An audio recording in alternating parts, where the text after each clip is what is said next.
முப்பாய்வாளர்களுக்கு வணக்கம். இப்போ ஒரு முக்கியமான செய்தி. நான் யாரையும் மோட்டிவேட் பண்ணுறதோ யாருடைய இதையும் குழப்புறதோ என்னுடைய வேலை இல்லை. நான் என்னுடைய வேலை, என்னுடைய ஆய்வு, அதை நான் எனக்கு தெரிஞ்சதை என்னுடைய சித்தமார்கள், என்னுடைய சித்த குருக்கள் சொன்னதை நான் அப்படியே செய்கிறேன். அதை அப்படியே முடிஞ்ச வரையும் வணிக நோக்கம் இல்லாமல் உங்களுக்கு நான் ஒரு வீடியோவாக போட்டுட்ருக்கேன். வணிகம் நோக்கம் இல்லாமல்னா உங்களுக்கே தெரியும், நான் யாரையும் சப்ஸ்கிரைப் பண்ண சொல்கிறதில்ல, லைக் பண்ண சொல்கிறதில்ல, கமெண்ட் பண்ண சொல்கிறதில்ல. முடிஞ்சால் இதை பார்த்து 10 பேரில் 100 பேரில் புத்தி இருந்தால் பொழைச்சிக்கிட்டோம் அப்படிங்கிற ஒரு நோக்கம் தானே தவிர, எனக்கு தெரிஞ்சதை என்னிடம் ரகசியம் இல்லை அப்படிங்கிறது தான் நான் பல வீடியோவில் சொல்லியிருக்கேன். இதில் முக்கியமாக இப்போ நான் என்ன சொல்ல வரேன் அப்படின்னா, இதுக்கு முந்தின வீடியோவில் நீங்கள் பார்த்துருப்பீங்க. நிறைய பேர் நான் அந்த முப்புகுரு மருந்து ப்ராசஸில் ஃபஸ்ட்டு ஸ்டேஜ் ஆஃப் அல்கமி, அதாவது ரசவாத அமிர்தத்தினுடைய முதல் நிலை அப்படின்னு சொல்லியிருப்பேன்.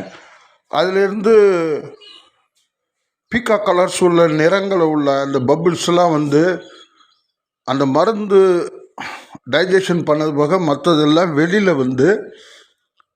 அப்படியே பஸ்ட் ஆகி போயிட்டுருக்கும். அதுக்கு முன்னாடியே அது உடம்புல இருக்கிற நிறங்களை பூரா காமிக்கும். இதை நான் உங்களுக்கு எக்ஸ்போஸ் பண்ணியிருந்தேன், ஆல்ரெடி காமிச்சிருந்தேன். ஏன் அப்படின்னா, இந்த பீக்கா கலர்ஸ் வரணும் அந்த மருந்தில் அப்படிங்கிறதுக்காக. இப்போ இந்த காட்டுற இந்த வீடியோவில் நீங்கள் பார்த்தீங்க அப்படின்னா, அதுக்கு அடுத்த ப்ராசஸ் நான் பண்ணியிருக்கேன்.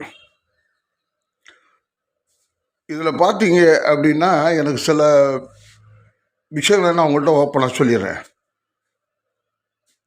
எனக்கு நான் இந்த ஆய்வு பண்ணும் பொழுது எனக்கு போதிய தளவாட ஜாமான்கள்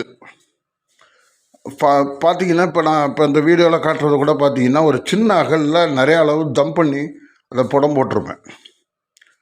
அது ஒரு அகல் தின்னாக இருக்கும், இன்னொரு அகல் திக்காக இருக்கும். அதைத்தான் நான் சீலமண் செஞ்சு புடம் போட்டிருக்கேன். இப்போ நீங்கள் பார்த்துட்ருக்குது அதுதான். அதில் என்னன்னு கேட்டிங்கன்னா, இந்த திக்காக இருக்கிற பகுதி கொஞ்சம் ஹீட்டு கம்மியாக போகும். தின்னாக இருக்கிற பகுதி மேலே இருக்கிற அந்த ஓடு கொஞ்சம் தின்னாக இருக்கும்போது அதனுடைய இது அதில் பார்த்தீங்கன்னா, இப்போ அந்த மருந்தில் இருக்கிற உப்பை கிரகிச்சு அது கட்டியிருக்கு. இதுதான் உப்பு, இதுதான் உப்பு. இந்த உப்பு ப்ளஸ் இப்போ நான் காமிச்சிட்டு இருக்கிற அந்த கிணத்துல இருக்கிற சுண்ணம், இதுதான் உப்பு சுண்ணம். அப்படியே உடனே நீங்கள் இது ஐயன் வள்ளல் பெருமானார் இதுக்கு ஒரு அற்புதமான தியரி சொல்லியிருப்பார். அது நீங்கள் எந்த அளவுக்கு புரிஞ்சுக்கிட்டீங்கன்னு தெரில. என்னென்னா, வள்ளலாருடைய ஃபாலோயர்ஸ், அவரை பின்பற்றவங்க நிறைய பேர் இருக்கீங்க. இது எந்த அளவுக்கு புரிஞ்சுக்கிறீங்கன்னு எனக்கு தெரியாது. வள்ளல் பெருமானார் என்ன சொல்லியிருப்பார் அப்படின்னா, அந்த 7 நிறங்களை 7 திரைகளாக காமிப்பார். வடலூரில் 7 திரைகளை நீக்கினால் உள்ளே தெரிவது ஜோதி.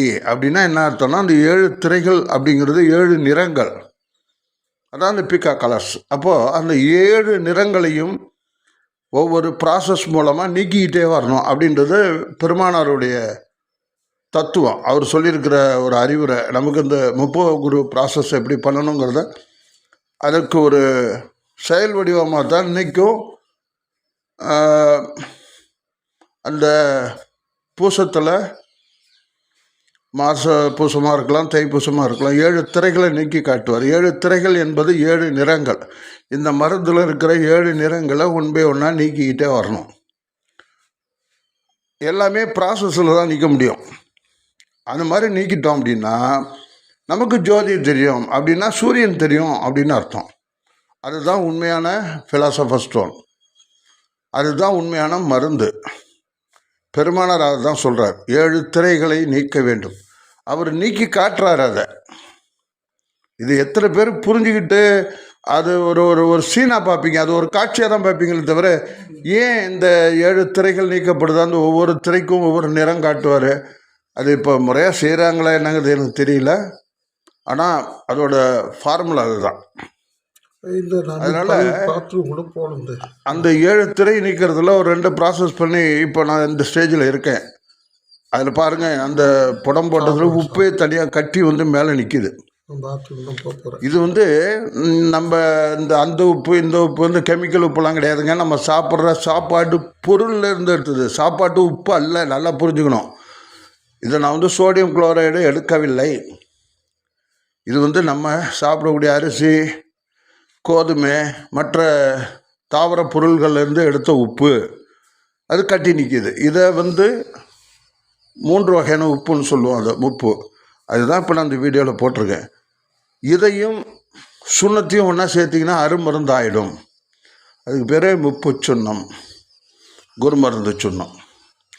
இது நீங்கள் நினைக்கிற மாதிரி உயர்ந்த உயிர் காக்கும் பொருளாக மாறும், உயர்ந்த உலோகமாக மாற்றக்கூடிய பொருளாக மாறும். ஆனால் இப்போ நான் இப்போ காமிக்கிறது கூட இப்படியே வச்சுக்கிட்டு நான் உடனே பண்ண முடியுமான்னா பண்ணக்கூடாது. பண்ணினால் அது அறவே கட்டுத்தனம், அதில் போதிய பலன் கிடைக்காது. இதையே நான் இன்னும் வந்து இப்போது தச தீட்சை கொடுக்க போகிறேன். இதில் மறுபடியும் நீங்கள் இன்னொரு விஷயம் சொல்லிடுறேன். நான் அதை மெயினாக சொல்லணும். போகர் 7000 பார்த்தீங்கன்னா இந்த ப்ராசஸ் சொல்லியிருப்பேன். உப்பை எப்படி பண்ணணும், அந்த உப்பு தங்கம் அப்படிங்கிற ஒரு பேரில் பண்ணியிருப்பார். அது எப்படி உப்பை கட்டுறது, அந்த உப்பை கட்டி அதை திருப்பி உருக்கி அதை ஒரு சிலை வடிவத்தில் கூட வச்சுக்கிட்டு அதை வந்து மூலிகை சாரணை கொடுத்து அதை வந்து உயர்ந்த உலகமாக மாற்றக்கூடிய ஒரு உயரிய மருந்து பொருளாக மாற்ற முடியும்னு போகர் 7000 சொல்லியிருக்காரு. தேவைப்பட்டால் நீங்கள் அதையும் கிளாரிஃபை பண்ணிக்கிங்க. அதோட ஃபஸ்ட்டு ஸ்டேஜ் தான் இப்போ நான் காமிக்கிற இந்த வீடியோ. இதில் உப்பு